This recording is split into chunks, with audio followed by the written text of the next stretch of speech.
जब बात अजमेर की हो तो समझिए कि पूरे हिंदुस्तान की खानकाह आ गई। सुभान अल्लाह, सुभान अल्लाह। बहुत बड़ा आस्थाना है, बहुत बड़ी बारगाह है। बल्कि हम ये समझते हैं कि हमारा वजूद, हमारी पहचान, हमारा नाम, हमारी शनाख्त ठीक है मखदूम सिमना से है, मगर पहला नंबर ख्वाजे ख्वाजगा से है। सुभान अल्लाह, सुभान अल्लाह, सुभान अल्लाह। मुझसे कबल हजरत अल्लामा मौलाना मुफ्ती इमरान हनफी साहब ने शानदार खिताब किया, ईमान के हवाले से, इस्लाम के हवाले से, कुरान के हवाले से। मैं जो बात अर्ज करूंगा उससे पहले आइए हम और आप इस ठंडक में गुंबदे खजरा का तस्वुर कर लें और अपनी आंखों को बंद करके अपने आका के दयार का तस्वुर करते हुए उस नबी की बारगाह में दिल की गहराइयों से दरूद पाक पढ़ लें। अल्लाहुम्मा सल्ली अला सय्यिदिना मुहम्मदिन व अला आलि सय्यिदिना मुहम्मदिन व बारिक वसल्लिम। सलातुन व सलामुन अलैका या रसूलल्लाह या हबीबल्लाह सल्लल्लाहु अलैहि वसल्लम। एक बार और बावाज़े बुलंद पढ़ लें। अल्लाहुम्मा सल्ली अला सय्यिदिना मुहम्मदिन व अला आलि सय्यिदिना मुहम्मदिन व बारिक वसल्लिम कमा तुहिब्बु व तर्दा बि अन तुसल्ली अलैहि सलातुन व सलामुन अलैका या रसूलल्लाह या हबीबल्लाह सल्लल्लाहु अलैहि वसल्लम। बहुत साल पहले मैं ये नातिया अशार हजरत अल्लामा मौलाना सीद इश्तियाक आलम जिया शहबाजी के पढ़ता था। आज याद आ गए हैं तो सोचता हूं कि आपकी समातों के हवाले। सुभान अल्लाह, सुभान अल्लाह। और मैं चाहूंगा कि स्टेज पर बैठे हुए तमाम ये हमारे उलमा ईमान की पूरी तवज्जो भी रहे कि सफीना उन्हीं का वहां पार होगा। वाह वाह। सफीना उन्हीं का वहां पार होगा, मेरे मुस्तफा से जिन्हें प्यार होगा। सुभान अल्लाह, सुभान अल्लाह, सुभान अल्लाह। सफीना उन्हीं का वहां पार होगा, मेरे मुस्तफा से जिन्हें प्यार होगा। और जो दिल इश्क अहमद में सरशार होगा, वाह। जो दिल इश्क अहमद में सरशार होगा, वही बाग जन्नत का हकदार होगा। सुभान अल्लाह, सुभान। जो दिल इश्क अहमद में सरशार होगा, वही बाग जन्नत का हकदार होगा। और ये शेर स्टेज पे तमाम उलमा की तवज्जो इस पर जी कि चलो लेके जल्दी मेरा अब जनाजा, चलो लेके जल्दी मेरा अब जनाजा। ये कौन बोल रहा है? जिसका जनाजा है वो बोल रहा है। वाह। चलो लेके जल्दी मेरा अब जनाजा। जो मर गया है उसकी रूह कह रही है, जिसका जनाजा रखा है गोया कि वो घर वालों को आवाज दे रहा है। मैंने उस जनाजे से पूछा, उस मय्यत से पूछा, कब्र में जाने की इतनी जल्दी क्या है? तवज्जो। वाह, बहुत खूब। अभी तो रिश्तेदारों ने तेरा मुंह भर के देखा नहीं, अभी तो बहुत से रिश्तेदार तेरे दीदार के लिए अपने घर से तेरे पास आने को तैयार है। बीवी तेरे चेहरे को देख देख कर बार बार रो रही है, बच्चे बिलख रहे हैं, मगर तेरी आवाज घर के दरो दीवार से यही आ रही है कि चलो लेके जल्दी मेरा अब जनाजा। वाह। आखिरकार क्या तुझे बीवी से मोहब्बत नहीं? क्या बेटों से मोहब्बत नहीं? क्या तेरी माँ रो रही है, उससे मोहब्बत नहीं? क्या रिश्तेदारों से मोहब्बत नहीं? क्या आइज़ा से मोहब्बत नहीं? क्या दोस्तों से मोहब्बत नहीं? जो बार बार कह रहा है कि चलो लेके जल्दी मेरा अब जनाजा, वो जनाजा अगर मर्दे मोमिन का होगा, वो जनाजा अगर किसी वली कामिल का होगा, वो जनाजा अगर हजरत मोहम्मद जाकिर अशरफी का होगा, तो यही जनाजे से आवाज होगी कि मेरे घर से मेरा जनाजा कब्र की तरफ लेके चलो। मैंने पूछा, ऐ हजरत मोहम्मद जाकिर हुसैन अशरफी, बार बार आप अपने जनाजे को कब्र में ले जाने की बात क्यों कर रहे हैं? तो हजरत किबला जाकिर हुसैन अशरफी का जवाब ये होगा, अरे हमने ख्वाब में बारहा मुस्तफा को देखने की तमन्ना की थी, आज मौत आ गई है, वो लम्हा करीब है, कब्र में मेरे मुस्तफा का दीदार होगा। सुभान अल्लाह। नारे तकबीर, नारे रिसालत, फैजान मखदूम सिमना, शहजादा मखदूम सिमना, सैयद आलमगीर अशरफ साहब किबला। रिश्तेदार तो ये सोचते हैं कि इसका इंतकाल हो गया, उसे भरकर देख ले, मगर मर्दे मोमिन का जनाजा अपने घर में रहने के लिए तैयार नहीं, बल्कि उसकी रूह तड़पती है कि मुझे कब्र में ले जाया जाए और मेरे मुस्तफा का दीदार हो। बहुत खूब, माशाअल्लाह, सुभान अल्लाह, सुभान अल्लाह। और आपको बताऊं, जब बात दीदार की आई वाह, तो हजरत एक नुक्ता अर्ज करूंगा, बिल्कुल तवज्जो है? बिल्कुल। बोलिए हाँ, पूरी तवज्जो है। हदीस पाक में है, वाह, जब किसी वली का इंतकाल या उसकी रूह कब्ज की जाने वाली होती है, तो अल्लाह तबारक ताला तकरीबन 500 फरिश्तों के साथ, कितने? 500 फरिश्ते, 500 फरिश्तों के साथ मलिकुल मौत आते हैं उस मर्दे कामिल, मोमिने कामिल, वलिये कामिल की रूह कब्ज करने के लिए। सुभान अल्लाह, सुभान अल्लाह। और जब आते हैं तो कहते हैं, अल्लाह युक़रिउ अलैका सलाम, अल्लाह ने आपको सलाम भेजा है। वो सलाम का जवाब देते हैं। जवाब देने के बाद अब यहां पर रुक करके एक बात बताऊं, जब किसी का इंतकाल होता है तो आप लोग क्या करते हैं ये सबको पता है। उसका इंतकाल हो गया, रिश्तेदारों को खबर की, कफन दफन की तैयारी हो रही है, उसे नहलाने की तैयारी, कफन लाने की तैयारी, जनाजा तैयार करने की तैयारी, नमाज जनाजा की तैयारी, कब्रिस्तान ले जाने की तैयारी, दफन करने की तैयारी, कब्र खोदने की तैयारी। यही तो होता है जी, बोलिए, यही होता है।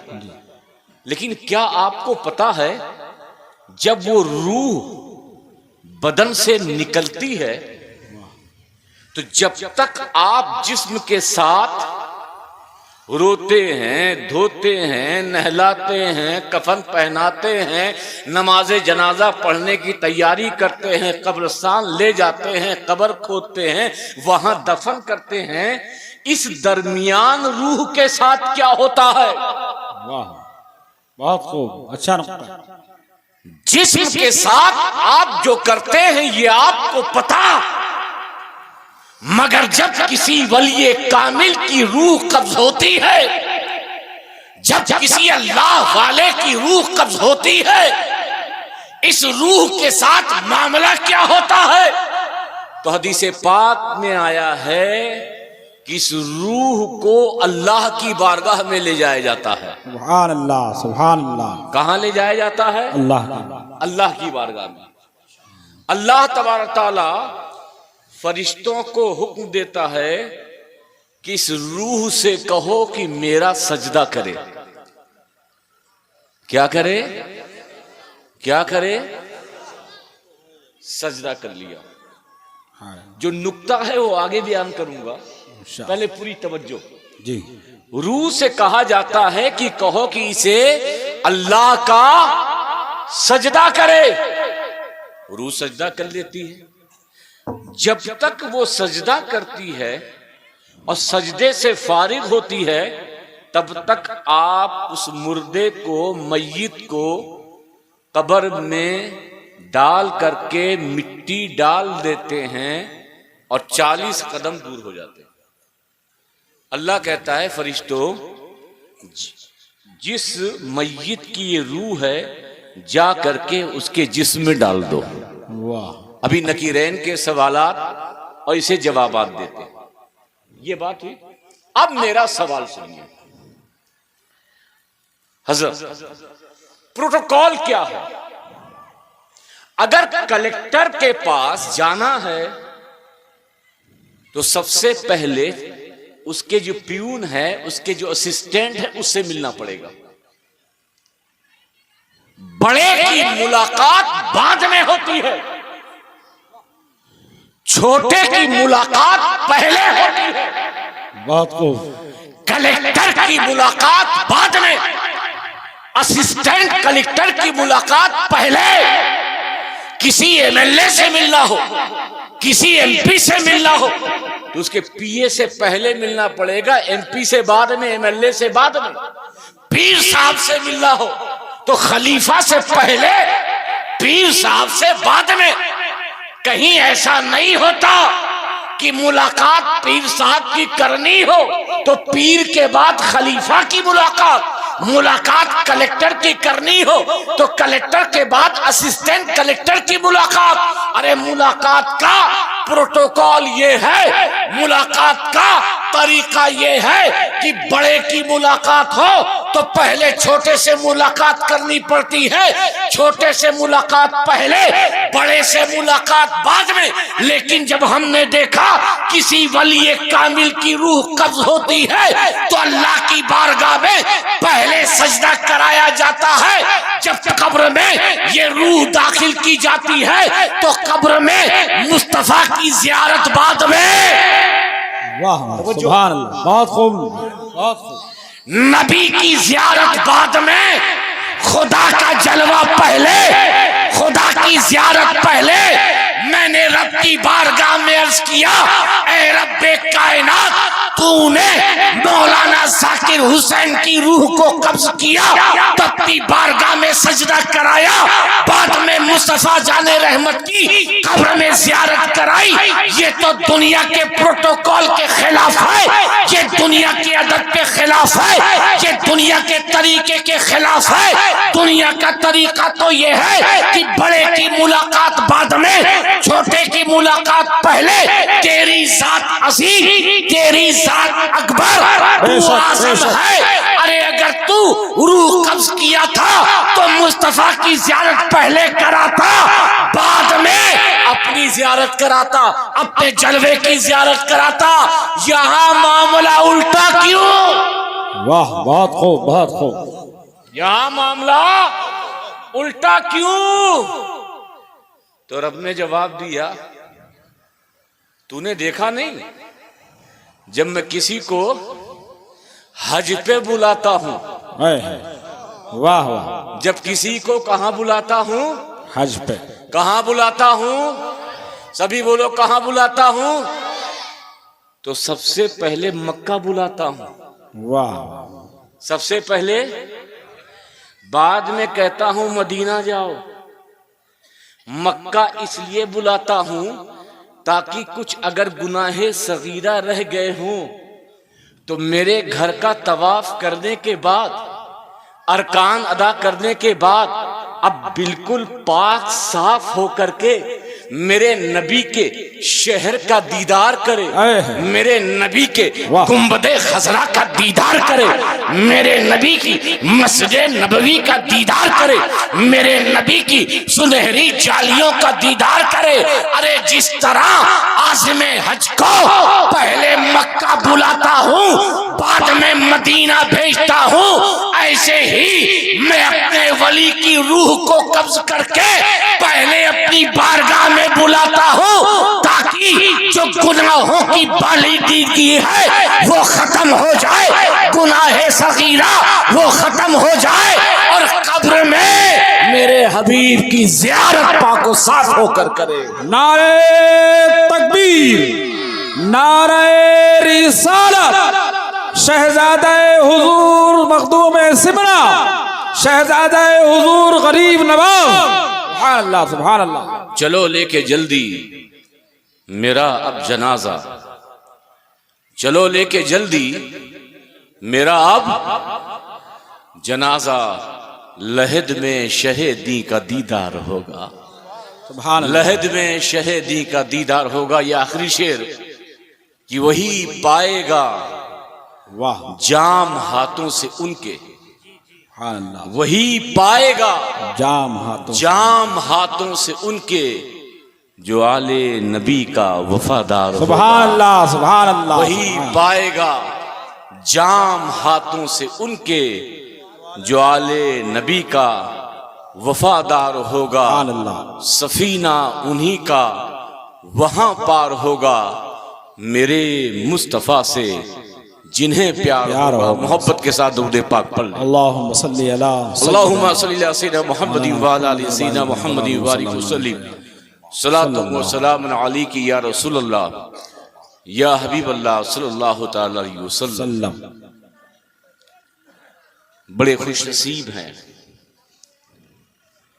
हजरत किबला मौलाना कारी मोहम्मद जाकिर हुसैन अशफी खलीफे शेख आज़म सुभान अल्लाह।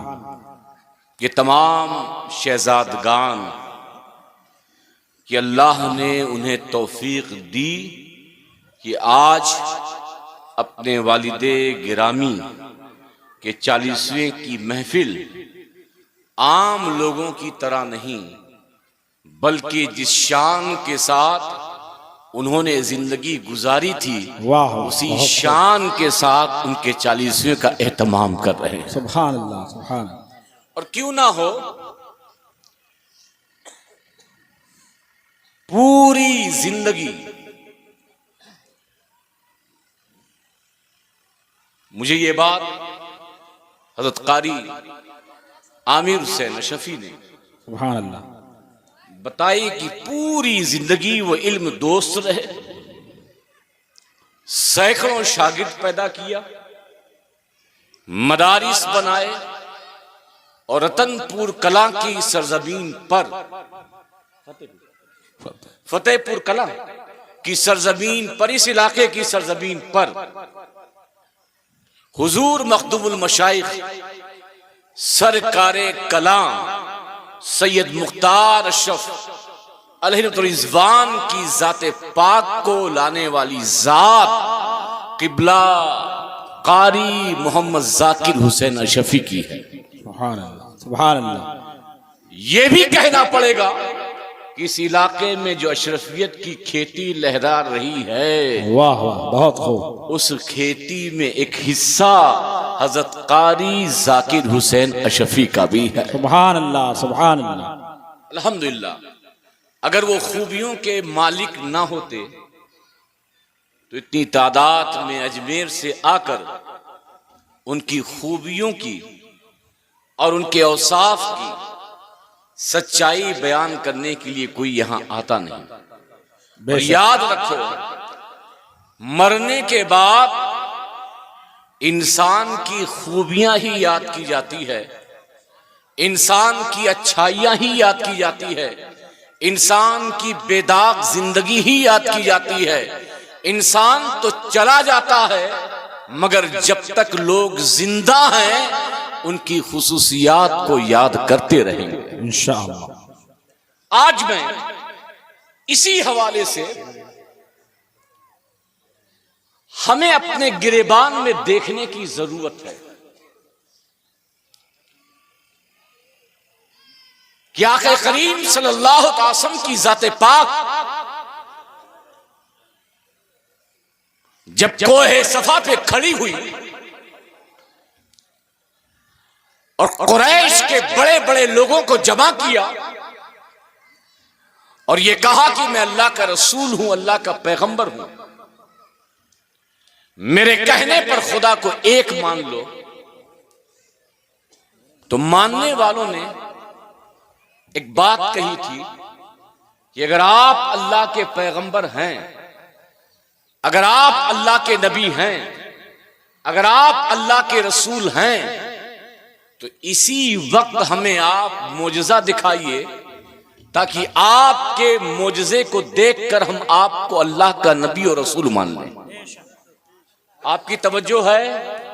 बोल लीजिए है, क्योंकि तवज्जो होगी तो बात आखिर में समझ में आएगी। अल्लाह के नबी ने कहा मुझे रसूल मानो, मुझे अल्लाह का पैगंबर मानो और मेरे कहने पर अल्लाह को एक मान लो। कुछ लोगों ने कहा कि हम आपको पैगंबर मानेंगे, सुभान अल्लाह, मगर शर्त यह है कि आप अभी कोई मोजज़ा दिखाइए। जरा सोचिए, उस नबी से मोजज़ा तलब किया जा रहा है कि अल्लाह ने जिसको सर से लेकर पैर तक सरापा मोजज़ा बनाकर भेजा, सुभान अल्लाह, माशाअल्लाह, जिसके सदक़े में आदम से लेकर ईसा तक नबियों को मोजज़ात मिले हों। आज कहा जा रहा है कि आप कोई मोजज़ा दिखाइए, और ऐसा ऐसा मोजज़ा तो मेरे आका के हाथ से हो चुका। एक यहूदी था, वो यहूदी हुजूर की बारगाह में आया, उसने अर्ज किया कि आप अगर पैगंबर हैं, आप अल्लाह के रसूल हैं, तो ये जो दरख्त है आप इसे हुक्म दीजिए, ये दरख्त आपके कदमों में आ जाए। अल्लाह के नबी मुस्कुराते हुए मस्जिद नबवी में नमाज मगरिब अदा करने के लिए चले गए। इशा का वक्त हो गया, बाहर यहूदी ने शोर तमाशा हंसी मजाक कि देखो अगर ये अल्लाह के पैगंबर होते, अल्लाह के रसूल होते, तो मैंने इनसे मुजज़ा दिखाने के लिए कहा था, ये मुजज़ा दिखा देते। मुजज़ा नहीं दिखाया, माज़अल्लाह ये अल्लाह के पैगंबर नहीं है। अल्लाह के रसूल बाहर आए, साहबा किराम ने उस यहूदी की बात बताई, कहा ये यहूदी आपका मजाक उड़ा रहा है, ये यहूदी बार बार कह रहा है कि अगर आप अल्लाह के रसूल होते तो आप इस दरख्त को हुक्म देते, ये दरख्त आपकी बारगाह में आ जाता। मेरे आका मुस्कुराए और कहा इस यहूदी को बुलाकर मेरे पास लाओ। यहूदी आया, कहा तुम क्या चाहते हो? कहा मैं ये चाहता हूं कि अगर आप अल्लाह के रसूल हो, अल्लाह के पैगंबर हो, तो इस दरख्त को आप अपने पास अपने कदमों में बुला लीजिए। तो मेरे आका फरमाते हैं मैं बुलाऊं या तुम जाकर के कह दो कि मोहम्मद इब्ने अब्दुल्ला बुला रहे हैं। सुभान अल्लाह, माशाअल्लाह, बहुत बढ़िया। वो यहूदी दौड़ा हुआ उस पेड़ के पास गया, कहा है पेड़ तुझे मोहम्मद इब्ने अब्दुल्ला बुला रहे हैं, तारीख गवाह है, हदीस पाक के अल्फाज गवाह है। जैसे ही दरख्त ने सुना कि मोहम्मद अरबी बुला रहे हैं, दरख्त इधर हिला, दरख्त उधर हिला और जड़ समेत मोहम्मद मुस्तफा के कदमों में जाके गिर पड़ा। सुभान अल्लाह, माशाअल्लाह, बहुत बढ़िया। मैं मोजज़ात की बात करूं जी, वाकयात को बयान करने की बात करूं तो पूरी रात निकल जाएगी, मगर जो बात बयान करना चाहता हूं वो आगे। मोजज़ात तो मेरे आका के जरिए बहुत हुए, मगर आज कौम मोजज़ा मांग रही है तो अल्लाह के रसूल ने चांद के 2 टुकड़े नहीं किए, कंकरियों से कलमा नहीं पढ़वाया, किसी काले को गोरा नहीं किया, किसी मुर्दा को जिंदा नहीं किया, बल्कि आपने कहा फ़क़द लबिस्तु फ़ीकुम उम्रम मिन क़ब्ल ही अफ़ला ताक़िलून। मेरी नबूवत पर मोजज़ा तलब करने वालों, मेरी रिसालत पर मोजज़ा तलब करने वालों, ये जो 40 साला जिंदगी तुम्हारे दरमियान गुजरी है, क्या ये किसी मोजज़े से कम है? सुभान अल्लाह। मेरी जिंदगी का एक एक वर्क पढ़ते जाओ और मेरी रिसालत का इकरार करते जाओ। जी जी माशाअल्लाह। अब मेरा सवाल ये है कि अल्लाह के रसूल ने जब मोजज़ा तलब किया गया तो मोजज़े में अपनी जिंदगी को पेश किया, 40 साला जिंदगी को पेश किया। तो सवाल यह है कि चांद 2 टुकड़े कर सकते थे नबी, कंकरियों से कलमा पढ़ा सकते थे नबी, और मोजज़ा दिखा सकते थे, मगर 40 साला जिंदगी को बतौर मोजज़ा अपनी उम्मत के सामने सबसे पहले मुतालबा करने के बाद क्यों पेश किया? तो मेरे नबी का जवाब यही होगा, ये सिर्फ सहाबा के लिए नहीं था, बल्कि आने वाले कलमा पढ़ने वाले मुसलमानों के लिए था, मेरे दीवानों के लिए था, मेरे गुलामों के लिए था, कि जब तुमसे कोई इस्लाम की हक्कानियत पर दलील मांगे, जब तुमसे कोई इस्लाम की सच्चाई पर दलील मांगे, जब तुमसे कोई कि इस्लाम सच्चा मजहब है, इस पर दलील क्या है, तो किताब को बतौरे दलील बाद में देना, कुरान को बतौरे दलील बाद में देना, हदीस रसूल को बतौरे दलील बाद में देना, अपनी जिंदगी को नबी की सीरत में ऐसी ढाल लेना कि अगर इस्लाम की हक्कानियत पर कोई दलील मांगे तो किताब को दलील नहीं बल्कि अपनी जिंदगी को बतौर दलील पेश करना। नारे तकबीर,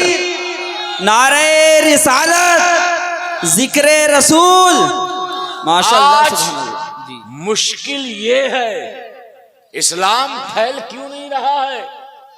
इस्लाम पर अटैक हो रहे हैं, कुरान पर अटैक हो रहे हैं, लेकिन उन अटैक से ज्यादा सबसे बड़ी कमियां मुसलमान तुम्हारी अपनी आप की है, कौमे मुस्लिम की है कि ये मुस्लिम हाफिजे कुरान तो बन गई, ये मुस्लिम नमाजी तो बन गया, हाजी तो बन गया, ज़कात देने वाला तो बन गया, रोजेदार बन गया, मगर नबी की सीरत पर जिंदगी गुजारने वाला बन न सका। जी जी। आज हम ये कहते हैं, मिसाल दूं मैं, गरीब नवाज हिंदुस्तान में आए, कितने मुसलमान हुए? बोलो, सभी बोल दो, 90 सभी बोल दो, कितने हुए? तकरीबन कितने? 90 लाख। अब गौर से सुनना, गरीब नवाज हिंदुस्तान आए लाहौर के रास्ते, दिल्ली, पानीपत, जयपुर, अजमेर। गरीब नवाज मुरादाबाद आए, हाँ नहीं बोलिए, हाँ नहीं तो बोलो, मैं तो कुछ और बोलने के लिए कह नहीं रहा हूं। गरीब नवाज मुरादाबाद आए, सभी बोलो। यूपी आए, एमपी आए, छत्तीसगढ़ गए, बंगाल गए, बिहार गए, हिमाचल गए, आंध्रा गए, किसी बस्ती में गए, किसी शहर में गए, किसी इलाके में गए। मुसलमान कितने? मुसलमान कितने? 90 लाख। गरीब नवाज अजमेर आए, कोई मुनाजरा किया? बोलिए। कोई ट्वीट किया? कोई व्हाट्सएप पे मैसेज भेजा? कोई इंस्टाग्राम पे स्टोरी डाली कि I am Muinuddin Hasan Sanjari, I came from Sanjar, I want talk to you about Islam? न गूगल था, न ट्विटर था, न इंस्टाग्राम था, न फेसबुक था, न कोई जलसा किया, न कोई इज्तिमा किया, न कोई कॉन्फ्रेंस की। फिर भी मुसलमान कितने? सभी बोलिए कितने? गरीब नवाज अजमेर आए, किताब लाए, हाँ अगर लाए होंगे तो कुरान लाए, तस्बीह लाए, मुसल्ला लाए, न मुल्ला हसन लाए, न कुतबी तसव्वुरात लाए, न फ़िक़्ह की किताब लाए, न उसूल फ़िक़्ह की किताब लाए, न मंतिक लाए, न फ़लसफ़ा लाए, न दीगर किताब लाए, न किताबों का ढेर लाए, न किताबों का अंबार लाए, न तीर लाए, न तलवार लाए, न मिसाइल लाए, न बम लाए, न बारूद लाए। फिर भी मुसलमान कितने? कभी आपने गौर किया जो कहीं गया ना हो, जो किसी बस्ती में न गया हो, जो किसी शहर में न गया हो, जो किसी इलाके में न गया हो, जो जिसने कोई इज्तिमा न किया हो, जिसने कोई कॉन्फ्रेंस न की हो, जो न तलवार लेके आया हो, जो न तीर लेके आया हो, जो न मिसाइल लेके आया हो, जो न बम लेकर आया हो, जो न बारूद लेकर आया हो, आखिरकार ये 90 लाख मुसलमान कैसे हुए? कभी ये सोचा कैसे हुए? तो मैंने सोचा क्या ये जवाब हजरत किबला सैयद सुल्तान हसन से पूछूं या इन उलमाए किराम से पूछूं या कहां से पूछूं? सोचा डायरेक्ट मैं गरीब नवाज से ही पूछ लेता हूं। ऐ अताए रसूल, आपकी रूहानियत को मैं तवज्जो, आपकी रूहानियत की तरफ मुतवज्जे हूं। मुझे इस सवाल का जवाब दीजिए कि आपके हाथों 90 लाख गैर मुस्लिम मुसलमान हुए, आखिरकार कैसे हुए? न किसी करिया में गए, न किसी बस्ती में गए, न किसी इलाके में गए, न किसी शहर में गए, न किसी स्टेट में गए, न किसी शहर में गए, न किसी जिले में गए, न किसी सूबे में गए, न इज्तिमा किया, न कॉन्फ्रेंस की, न मुनाजरा किया, न तीर लाए, न तलवार लाए, न किताबों का अंबार लाए। आखिरकार आप कौन सी चीज लाए थे? वो कौन सा हथियार लाए थे जिसकी बुनियाद पर 90 लाख गैर मुसलमान हो रहे हैं? तो गरीब नवाज की रूहानियत जवाब देती है। अताए रसूल हिंद अल वली सैयद मोइनुद्दीन हसन संजरी की रूहानियत जवाब देती है कि बात सच है। मोइनुद्दीन ना किसी इलाके में गया, ना किसी बस्ती में गया, ना किसी शहर में गया, ना किसी सूबे में गया, ना किताबों का अंबार लाया, ना तीर लाया, ना तलवार लाया। अगर मोइनुद्दीन कुछ अपने साथ लाया है तो मदीने से मदीने वाले का किरदार लेकर आया है, मदीने वाले का कैरेक्टर लेके आया। सुभान अल्लाह, सुभान अल्लाह। नारे तकबीर, नारे रिसालत, उलमाए अहले सुन्नत, नारे तकबीर। याद रखो, अताए रसूल के जरिए जो इस्लाम हिंदुस्तान की सरजमीन पे फैला, न तीर से फैला, न तलवार से फैला, न किताबों के अंबार से फैला। अगर फैला है तो मुस्तफा जाने रहमत बहुत अच्छा सीरत से फैला, किरदार से फैला, आपकी सुन्नतों पे अमल करने से फैला। सुभान अल्लाह, सुभान अल्लाह। बहुत अच्छा भाई। नारे तकबीर, नारे रिसालत, उलमाए अहले सुन्नत। किसी शायर ने कहा भी है कि हमें ना खंजरो तलवार की जरूरत है, हमें ना खंजरो तलवार की जरूरत है, बस रसूल पाक के किरदार की जरूरत है। हमें ना खंजरो तलवार की जरूरत है, बस रसूल पाक के किरदार की। देखिए, मैं आपसे कुछ और बोलने के लिए नहीं कह रहा हूं, जो मैं बोला हूं उसी को दोहराइए।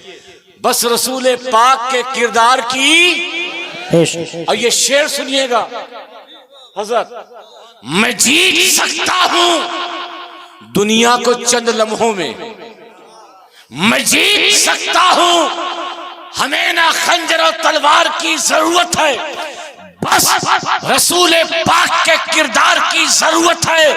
मैं जीत सकता हूं दुनिया को चंद लम्हों में, मैं जीत सकता हूं दुनिया को चंद लम्हों में, बस एक हैदर कर्रार की जरूरत। बहुत अच्छा भाई। सुभान अल्लाह, सुभान अल्लाह। अल्लाहु अकबर, या रसूल अल्लाह, या अली। देखिए, अब नारे ऊपर से लगते रहे, क्या इनमें से कोई हजरत किबला पीर तरीक़त मौलाना कारी मोहम्मद जाकिर हुसैन अशफी का मोतक़िद है जो खड़े होकर नारा लगाए? आवाम में से एक को है? खड़े होके नारा लगाए ना, खड़े होके। हाँ, एक लगाए, जवाब दो।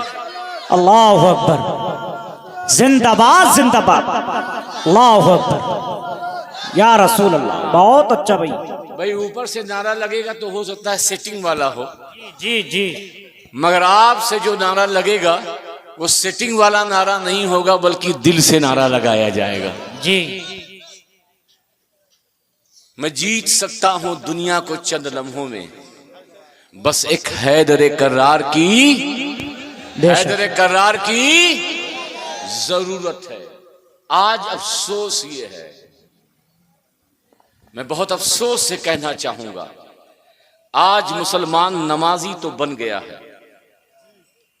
मैं तो यहीं पर 1 लाख का इनाम दूंगा, 1 लाख का। इस पूरे मजमे में एक इसका जवाब दे दे। मैं कहूंगा कि इसमें कोई हाफिज कुरान है तो कोई ना कोई मिल जाएगा। कोई हाफिज कुरान है? हाथ उठा दे। देखिए, 1 मिल गया, 2 मिल गए, कई मिल गए, ऊपर भी मिल गए। इसमें कितने हैं जिन्होंने तरावी की नमाज पढ़ी है? कुरान सुनने वाले भी मिल गए। कितने हैं जो रोजादार हैं? सभी हैं। कितने हैं जो नमाजी हैं? माशाल्लाह सभी हैं। कितने हैं जो हाजी हैं? मिल गए, मतलब मिले। हाजी भी मिल गए, नमाजी भी मिल गए, रोजादार भी मिल गए, हाफिज कुरान भी मिल गए, तालिये कुरान भी मिल गए, तरावी की नमाज पढ़ने वाले भी मिल गए। अब मेरा सवाल ये है, इनमें से एक खड़ा होकर बता दे कि जिसने नबी की सीरत का मुताला किया हो। 1 लाख दूंगा।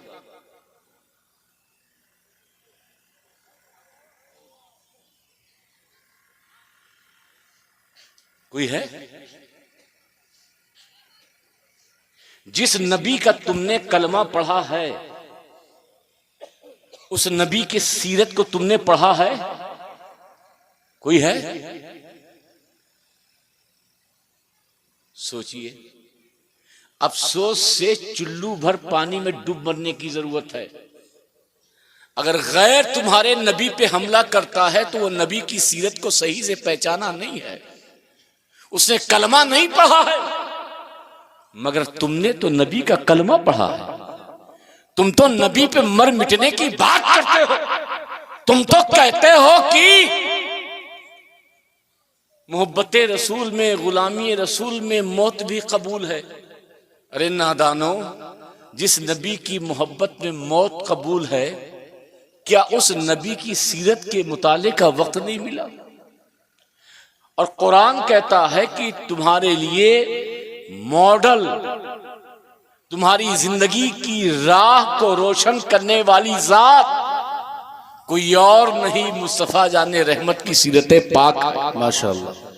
तो जब तक नबी की सीरत पढ़ोगे नहीं, जब तक नबी की जिंदगी की किताब पलटोगे नहीं, जब तक नबी की जिंदगी की किताब का एक एक सफा अपनी आंखों के सामने गुजारोगे नहीं, तब तक कैसे तुम नबी की सीरत पर अमल करके एक सच्चे नबी के गुलाम, नबी के वफादार उम्मती बन सकते हो? माशाअल्लाह, माशाअल्लाह।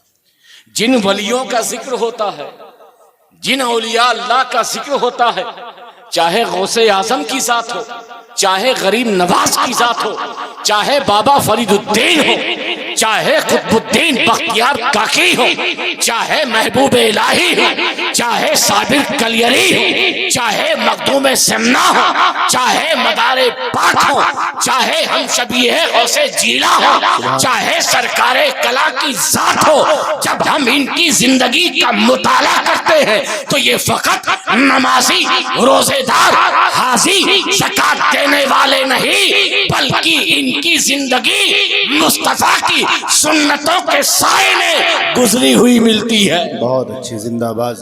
माशाअल्लाह सुभान अल्लाह। आज मुसलमान सब कुछ करने के लिए तैयार है, मगर अपने नबी की सीरत का एक सफा पलटकर पढ़ने के लिए तैयार नहीं। अच्छी गुफ्तगू है माशाअल्लाह सुभान अल्लाह। मेरी बात बुरी लगेगी, मेरी बात आपको अच्छी नहीं लगेगी, क्योंकि इस वक्त जो वक्त है वो जन्नत में ले जाने वाली बातों का है। इस वक्त वो वक्त है कि अगर एक सुभान अल्लाह आप बोलेंगे तो जन्नत में इतने दरख्त लग जाएंगे तो आपसे सुभान अल्लाह बुलवा लिया जाए। लेकिन मैं उस टाइप का खतीब नहीं हूं। मुसलमानों, होश के नाखून लो। तुम्हारी पीर, तुम जिससे बैठो, या तुम्हारे जो मशाइख हैं जिससे जिसका दामन तुमने थामा है, असल दामन, असल मुर्शिदे आजम की जाते पाक, ये मोहम्मद मुस्तफा की जाते पाक है। असल रोल ऑफ मॉडल ये नबी पाक की जिंदगी है। अगर तुमने मुस्तफा की जिंदगी को पसे पुश डाल दिया तो तुम्हारा पीर एक तरफ, वो पीर एक तरफ, तुम्हारी जिंदगी कामयाब नहीं हो सकती। अच्छी माशाअल्लाह माशाअल्लाह माशाअल्लाह। बहुत एक सवाल का जवाब दोगे? दोगे? हाँ नहीं तो बोलो, फिर से बोल दो हाँ। दोगे? चलिए दूसरा सवाल, नमाज कब फर्ज हुई? आप लोग बताइए। नमाज जो फर्ज हुई उम्मतियों पर कब हुई? ये हमसे मत पूछिए कौन से बुखारी ले आए भाई।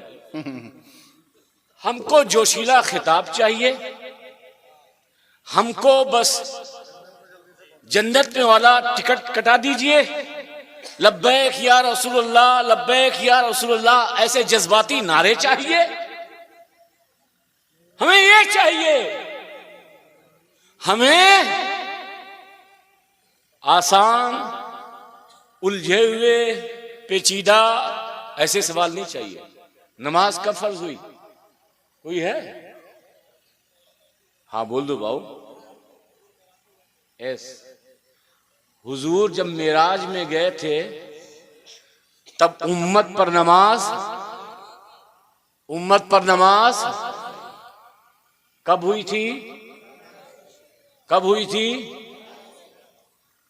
अब दूसरा सवाल, कब मेराज हुई थी? हुजूर की उम्र क्या थी? चलो ये तो बहुत मुश्किल है, मैं बता देता हूं। 52 साल 6 महीना। कितनी थी? यानी रनिंग 53 इयर्स। कितने साल थी? 53। कितनी थी? 53। फिर से बोलिए कितनी थी? 53। नमाज सबसे अहम इबादत फर्ज कब हुई? उम्मत पर। नबी पढ़ते थे, साहबा पढ़ते थे, फर्जियत की बात कर रहा हूं। फर्ज उम्मत पर कब हुई? 53। कब? रोजा रमजान का, ये फर्ज है। हाँ नहीं बोलते यार, फर्ज है। फर्ज कब हुआ? सन 2 हिजरी में। कब हुआ? 2 हिजरी का मतलब है मेरे आका की उम्र 55 साल।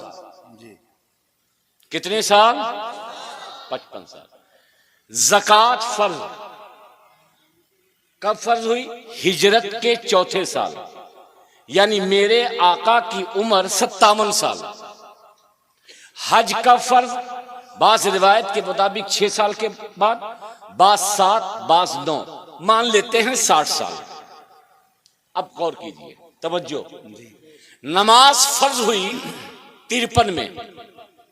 नमाज फर्ज हुई। रोजा फर्ज हुआ कब हुआ?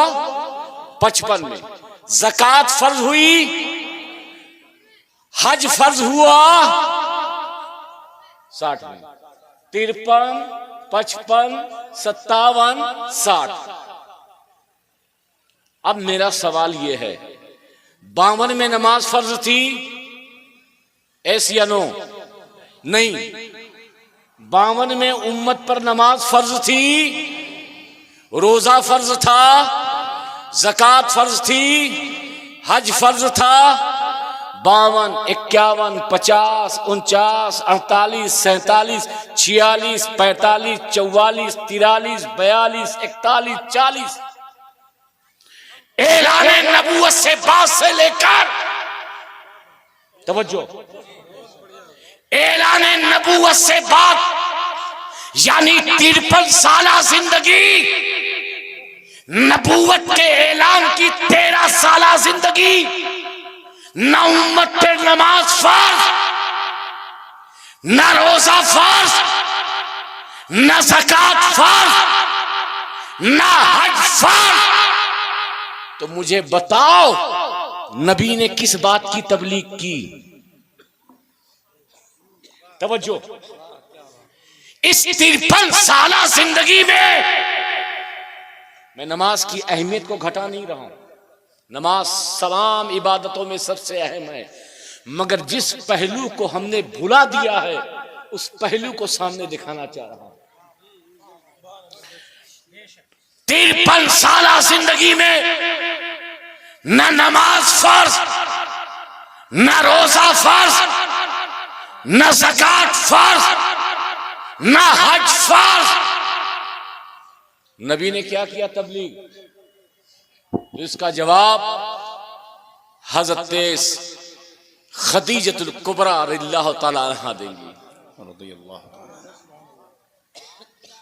इस्लाम का सारी कायनात पर एहसान है, इस्लाम का सारी कायनात पर एहसान है, मगर तन्हा खदीजा वो हैं कि जिनका इस्लाम पर एहसान है। सुभान अल्लाह, सुभान अल्लाह।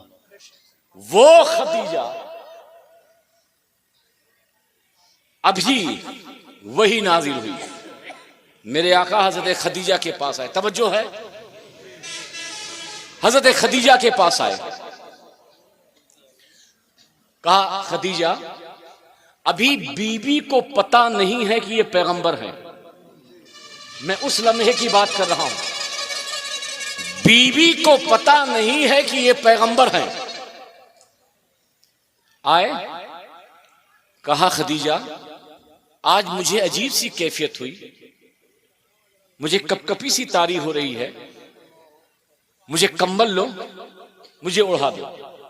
हजरत खदीजा ने कंबल उड़ाया और कंबल उड़ाने के साथ जो बात हजरत खदीजा ने कही थी, मुसलमानों ने उसी बात को भुला दिया। हजरत खदीजा ने कही है मेरे सरताज आप गम न करें, आप घबराएं नहीं, अल्लाह आपको हलाक नहीं करेगा, अल्लाह आपको ज़ाय नहीं करेगा, अल्लाह आपको जलील और रुसवा नहीं करेगा, आप गम न करें। कहा खदीजा क्यों? कहा इसलिए कि मेरे सरताज आपके अंदर 7 खुसूसियत ऐसी है कि जिस रुए जमीन पर किसी के अंदर नहीं है। और पहली खुसूसियत यह है मेरे सरताज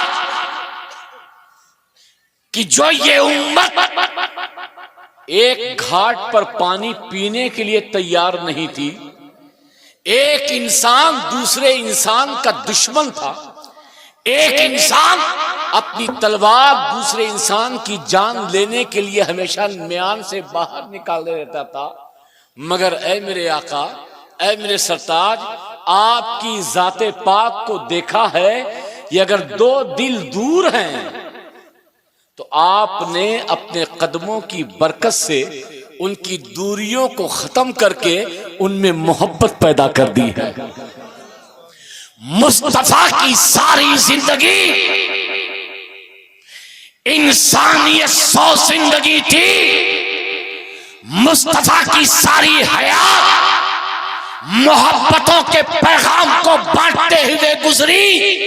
नबी की 53 साला जिंदगी लोगों के दरमियान जहां खौफे खुदा, खशियत इलाही, एक माबूद हकीकी की इबादत की दावत दे रही थी, वहीं मुस्तफा दिलों से दुश्मनियों को निकाल रहे थे। वहीं मुस्तफा एक मोमिन को दूसरे मोमिन का भाई कह रहे थे। वही मुस्तफा एक पड़ोसी का हक कितना होता है वो दुनिया को बता रहे थे। वही मुस्तफा सिला रहमी क्या होती है, रिश्तेदार क्या होते हैं, माँ बाप का, माँ बाप भाई बहन ऐसा रिश्तेदार का हक क्या होता है, वो अपनी उम्मत को ये तालीम दे रहे थे। बहुत अच्छे, सुभान अल्लाह। आज हम नमाजी बन गए, रोजेदार बन गए, हाजी साहब बन गए, मगर लोगों के हक को गसब करने वाले भी बन गए। हम पक्के परहेजगार बन गए, मगर माँ बाप को सिताने वाले नाफरमान औलाद भी बन गए। हम पक्के सच्चे दुनिया की निगाहों में अच्छे मुसलमान तो बन गए, मगर गरीब बेवा की जमीन को हड़प करने वाले भी मुसलमान बन गए। हम एक अच्छे हाजी रोजेदार दुनिया की निगाहों के सामने बन गए, मगर एक यतीम के सर पे जो चादर थी उसके छीनने वाले भी हम बन गए। ये मुसलमानों का कैरेक्टर नहीं है, ये मुसलमानों की सीरत नहीं है।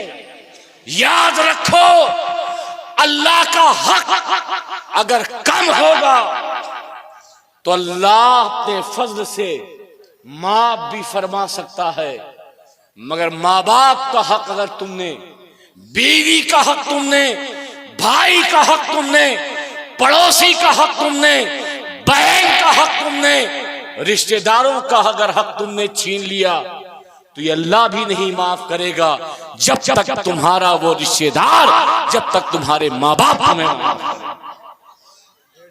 आज हमारी कौम किधर जा रही है? आज हम हुकूकुल इबाद को भूल बैठे हैं। हम ये समझते हैं हुकूकुल्लाह ही कामयाबी का सीना है। हम ये समझते हैं अल्लाह की इबादत ही कामयाबी का सीना है। अरे हुकूकुल इबाद भी ये खुदा की इबादत है। अगर शरीयत के मुताबिक, अल्लाह के हुक्म के मुताबिक हर एक का हक अदा करते रहो तो समझो ये भी खुदा की इबादत है। ये भी इबादत का हक अदा करके तुम जन्नत पा सकते हो। मगर आज तो हालत ये है, शॉर्टकट जन्नत चाहिए। कैसी शॉर्टकट? कैसे? पीर का दामन पकड़ लो, सीधे जन्नत में, सीधे जन्नत में। तुम्हें कुछ करने की जरूरत नहीं हो तो पीर साहब देखेंगे, उनका सिलसिला देखेगा। अरे अगर ऐसे ही पीर साहब जन्नत में ले जाते तो सहाबा नबी से बड़ा पीर कौन था? बोलो, मेरे आका से बड़ा पीर कौन था? मगर मुस्तफा ने कहा, हर सहाबा लरसते थे एक एक अमल पर। अगर हुकूकुल इबाद हो या हुकूकुल्लाह में कोई कमी होती तो ये नहीं देखते कि निस्बत रसूल है, ये नहीं देखते कि सहाबी है, ये नहीं देखते कि अल्लाह के रसूल पे ईमान लाए, बल्कि जन्नत की बशारत भी है, मगर पूरी जिंदगी खौफ के आलम में गुजर रही। आज तुम्हें आजाद कर दिया गया है। आज तुम्हें बेकिरदार बनाने की मुहिम शुरू हो गई है। आज तुम्हें शख्सियत परस्त बनाया जा रहा है।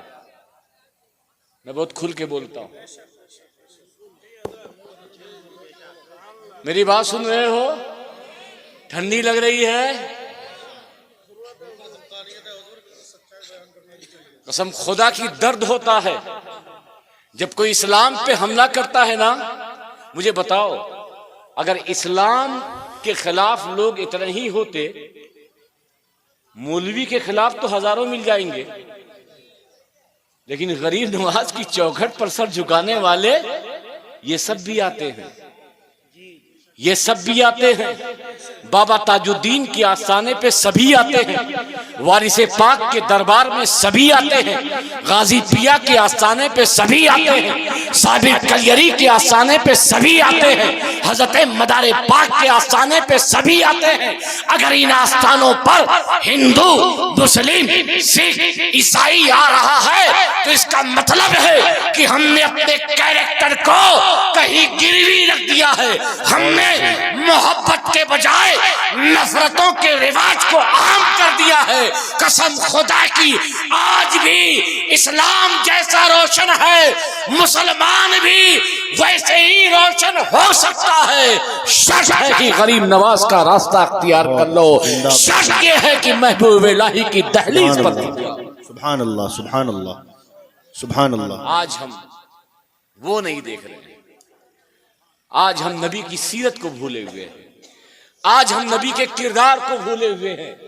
आज हमें नबी का कैरेक्टर याद नहीं। आज हमें इस्तेमाल किया जाता है, जोश दिलाकर हमें वर्गलाया जाता है। नबी की मोहब्बत की दुहाई दी जाती है, नबी के इश्क के इम्तिहान की दुहाई दी जाती है। मैं कहता हूं कि वो आशिक हो ही नहीं सकता जिसके पेशे नजर मुस्तफा का किरदार ना हो। वो नबी का सच्चा गुलाम ही नहीं हो सकता जो नबी की सीरत को ताक पे रखे। सच्चा आशिक वही है जो नबी के किरदार को अपना करके बायजीद बुस्तामी बन जाए, जुनैद बगदादी बन जाए, गौसे आजम जिलानी बन जाए। बहुत अच्छे, सुभान अल्लाह, सुभान अल्लाह। मुसलमानों, हजरत इमाम गजाली फरमाते हैं कि जिस दौर में लोगों में बेअमलियां ज्यादा हो जाएं, बेअमलियां ज्यादा हो जाएं, ऐसे वक्त में जन्नत की हदीसें बयान करना ये मुसलमानों को, कौम को ये जिंदगी बनाने के मुतरादिफ है। अल्लाह। और डराने की बात करो, अरे कान में उंगली, अरे अल्लाह, ये कहां फंस गए।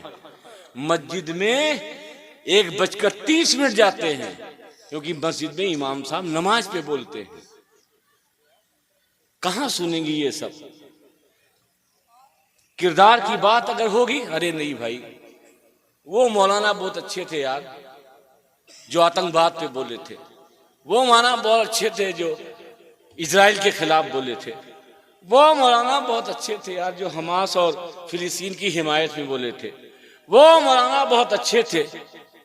ठीक है, अच्छे थे, अच्छे हैं, कभी कभी उस पर भी बोलना चाहिए, मैं ये नहीं कहता। लेकिन आज जरूरत है मुसलमानों को जो वो अपने आप को कहते हैं उस आईने में नजर आए। आप क्या हैं? मैं आपसे एक सवाल करूं, आप क्या हैं? हिंदू हैं कि मुसलमान? फिर से बोलिए, हिंदू हैं कि मुसलमान? ईसाई हैं कि मुसलमान? यहूदी हैं कि मुसलमान? सिख हैं कि मुसलमान? पक्का? मैंने तो आपको मुसलमान नहीं कहा ना। किसने कहा मुसलमान? आपने कहा ना। तो जो आपने अपने आप को कहा है बस वही नजर आ जाओ। बहुत अच्छा। आपने अपने आप को क्या कहा है? बोलिए। मुसलमान चोरी करता है, मुसलमान डाका डालता है, मुसलमान माँ बाप को सिताता है, मुसलमान चुगली करता है, मुसलमान झूठ बोलता है, मुसलमान शराब पीता है, मुसलमान जुआ खेलता है, मुसलमान यतीमों की जमीन हड़प करता है, मुसलमान किसी को परेशान करता है। तो जब मुसलमान ये करता ही नहीं और ये भी करो और मुसलमान भी रहो, ये नहीं हो सकता। मुसलमान वो है जो अल्लाह उसके रसूल के हुक्म पर अमल करने के लिए आगे रहे।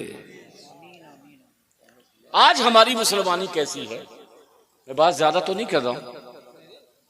हाँ बोलो, ठंडी तो नहीं लग रही है? मिसाल दूंगा जी। हमारे नाज़िम साहब बैठे हुए हैं, बहुत देर से बैठे हुए। ये बताइए कौन?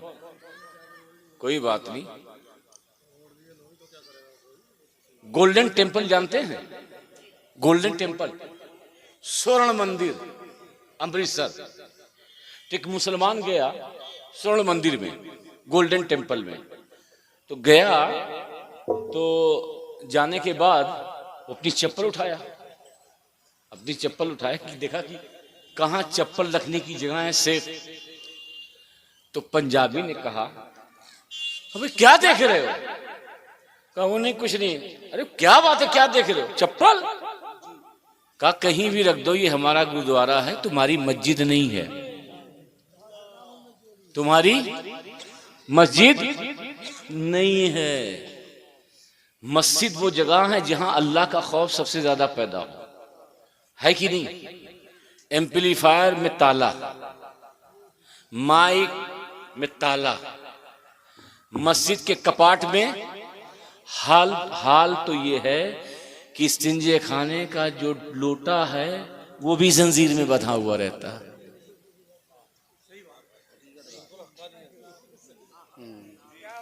और ईद के दिन अगर आपने नई चप्पल खरीदी तो सबसे पहले बीवी कहती मियाँ जी पिछली बकरीद याद नहीं है, रखो, सीधे पुरानी पहन जाओ, जब ससुराल जाना तब पहनना। अभी मैंने कल ही फेसबुक पे ने एबीपी न्यूज पर एक खबर सुनी कि पाकिस्तान में एक चोर ऑनलाइन जूता बेच रहा था और वो मस्जिदों से बेहतरीन जूते चुराता था और ऑनलाइन जूता बेचता था। ये है मुसलमानों का हाल। जहां अल्लाह का खौफ सबसे ज्यादा पैदा हो वहीं सबसे ज्यादा चोरी।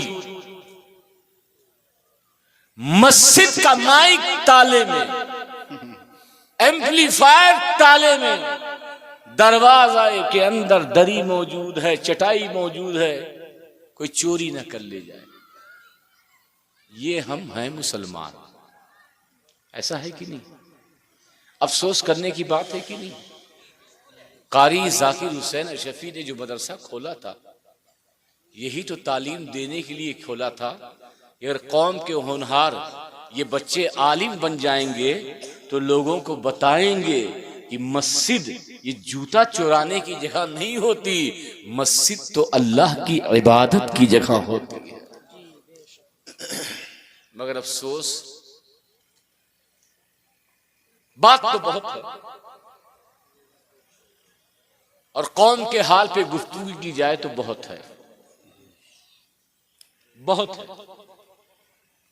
अल्लामा इकबाल ने क्या क्या नहीं कहा है, वो सब बयान किया जाए तो बहुत है।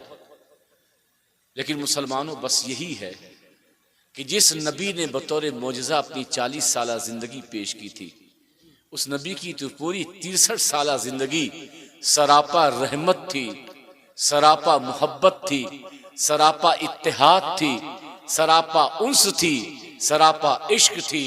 आओ हम सब उसी नबी को जो हमारा मुर्शिद आज़म है, उसको अपना रोल ऑफ मॉडल बनाकर जिंदगी गुजारें, तभी ये माशरा कामयाब हो सकता है। एक आखिरी मिसाल दूंगा और बहुत पुरानी मिसाल नहीं दूंगा, 100-150 साल पहले की दूंगा हजरत जी, 100-150 साल पहले की मिसाल। और इस मिसाल से ये बस समझना कि यूसुफपुर नगलिया के मुसलमान अच्छे हैं या जामा मस्जिद की सीढ़ी पर भीख मांग